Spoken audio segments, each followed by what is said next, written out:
Okay, so let's picture this. It's Thursday morning, May 29th, 2025, in Mokwa, Nigeria. It's this really bustling town, right? A key spot connecting North and South Nigeria. Absolutely vital. Full of life, commerce, people just going about their day. Just a totally ordinary day in this market town.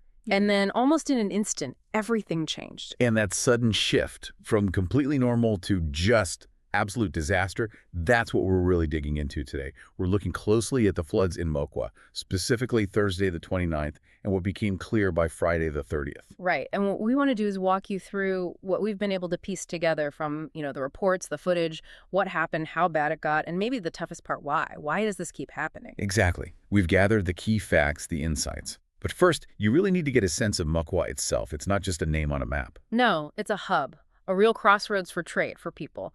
Understanding that vibrancy, that life, it makes the devastation, well, it hits harder. It really does. So, based on what we understand, it kicked off with rain. But this wasn't just a heavy shower. No. The descriptions are of torrential rain, just relentless, pouring down for hours on that Thursday, a serious weather event on its own. But that wasn't the whole story, was it? The rain was bad, but something else tipped it over the edge. That's right. The other critical factor, the one that turns severe into catastrophic for Mokwa, seems to have been a dam collapsing in a town nearby. Ah, okay, so that adds a whole other surge of water. A massive surge hitting a town already struggling with the rainfall. That's when things just completely spiraled. And the descriptions of the change? It wasn't gradual, it was instant, brutal. Streets becoming rivers, just like that. Yeah, homes not just flooded, but literally swallowed by water. There was this image described, rooftops just barely poking out, like little islands in a huge brown lake. It's hard to even imagine. And then you have the footage that started appearing on social media. Oh, that footage is raw. Yeah. It really shows the immediate chaos. You see people wading in water up to their chests, holding maybe one or two possessions. They save anything. Anything at all. And these incredibly powerful scenes of neighbors, locking arms, forming human chains to try and rescue others. It was a desperate fight for survival happening right there. And the cost of that fight, the human cost, started to become terrifyingly clear pretty quickly. Initial reports of deaths started coming in. Yes, and as the rescue teams actually managed to get in and start working, that number just kept climbing. By Friday afternoon, May 30th, the reports we saw cite NEMA officials. That's the National Emergency Management Agency. Correct. Their operations head in Minna, Hosseini Isa, confirmed at least 111 deaths by that point. 111 confirmed. And that figure included bodies they were recovering as they searched through the debris, the wreckage. And the really chilling part is that officials were very clear they expected that number to go up. They warned it was likely to rise further as the search went on. It's just awful. So 111 confirmed by Friday, likely more to come. It just forces you to ask, how? How does this happen to a thriving town? It can't just be bad weather. No. And when you look at all the factors, what emerges is this really deadly combination. You've got nature's fury, these intense rains, maybe linked to climate change patterns, making things more extreme. Right, more frequent, more intense storms. Exactly. But then that meets what seems like significant human oversight, or maybe years of neglecting vital infrastructure. Because there was a warning, wasn't there? We saw that the meteorological agency, NEMET, they had put out an alert earlier that week. It did.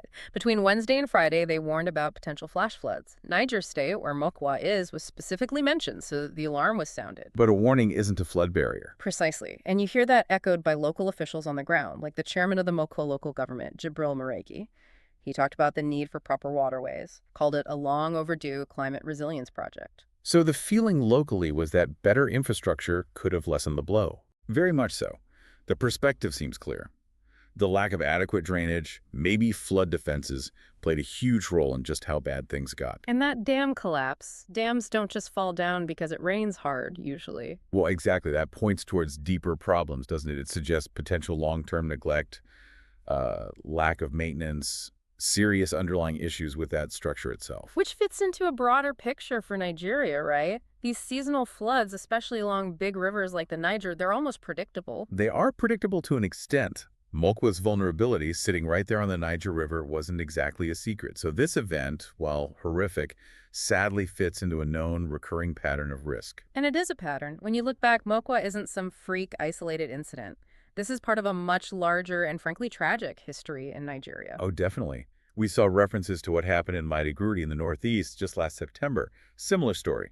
Torrential rain, another dam collapsing, huge loss of life, people displaced. And the overall numbers for Nigeria, just in 2024 alone, NEMA reported over 1,200 deaths from flooding. And 1.2 million people displaced across 31 states.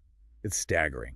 Mokwa is now tragically part of that statistic, that ongoing crisis. There's also this terrible irony we saw mentioned, especially for the northern regions. Yeah, it's this cruel cycle. They suffer these long, damaging, dry spells, often made worse by climate change. And then suddenly they get hit with these unbelievably intense, destructive downpours that just wash everything away. It's just devastating whiplash. And Mokwa's location on the Niger just makes it ground zero when those rains come and the river swells. It multiplies the impact of any local drainage failure. So let's move beyond the scale and the causes for a moment to the people, because that's what this is really about. Absolutely. We're talking about families, traders trying to make a living, farmers, kids.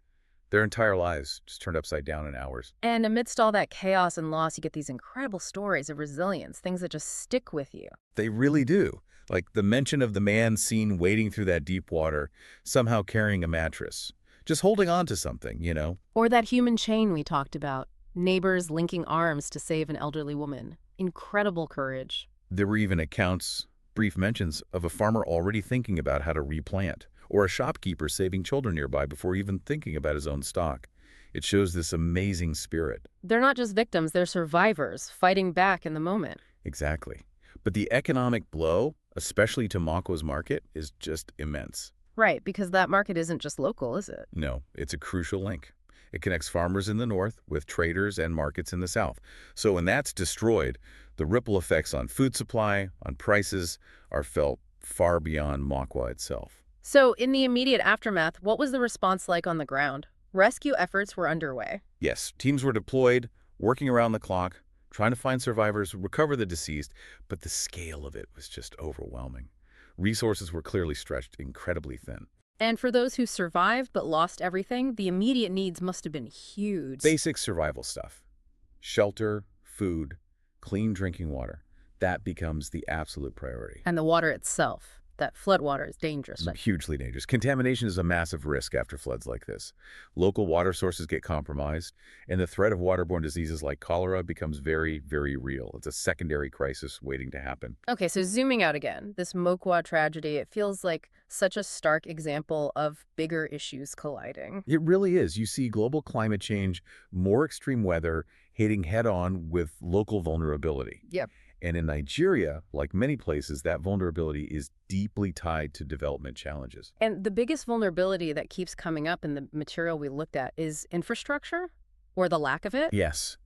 It's framed not just as a factor, but as a major reason why this event was so devastating. The existing systems just weren't enough. Which brings us back to that call for long overdue climate resilience projects, for proper waterways. It's a cry for systems that can actually handle this kind of pressure. Because the dams, the drainage, the way towns are planned, they weren't designed or maintained for these kinds of extremes. It highlights this critical gap, doesn't it? Warnings are issued, like from NIMET, and that's important. Absolutely vital. But warnings alone don't stop the water if the physical defenses aren't there, if the dams aren't sound, if the drainage is inadequate, if planning hasn't accounted for these risks. Yeah, then the warning just tells you that disaster is coming, it doesn't prevent it. It really puts the focus on needing investment in the hard stuff. Yeah. Better dams, much better drainage, proactive planning. It lays out a pretty painful choice, really. Invest proactively in resilience now, build stronger. Or keep paying the much, much higher price later. The cost of rebuilding lives, homes, communities, again and again, plus the irreplaceable human cost. Looking ahead then, what does recovery look like for Mokwa?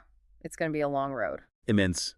Years, most likely. It's not just about rebuilding houses. No, it's rebuilding the infrastructure that failed. The drainage, maybe those waterways, thinking about the dam situation upstream. Exactly. The focus has to be on long-term sustainable solutions. Reinforcing dams, yes. Overhauling drainage, but also implementing genuinely effective early warning systems, ones that link warnings to actual evacuation plans, safe zones, real action. But through all of this, the focus keeps coming back to the people there, that resilience we saw. That spirit is key. The stories show they are survivors. They have immense strength. The challenge is giving them the tools and the security they need to match that spirit. They shouldn't have to be that resilient just to survive predictable events. Precisely. The call to action that seems to emerge is provide the support, yes, but crucially, build the infrastructure that protects people, that matches their inherent resilience so they aren't constantly tested to breaking point. So, as this story maybe fades from headlines, our hope, really, is that you listening don't let Mokwa just become another forgotten disaster statistic. Because it's such a powerful, painful lesson.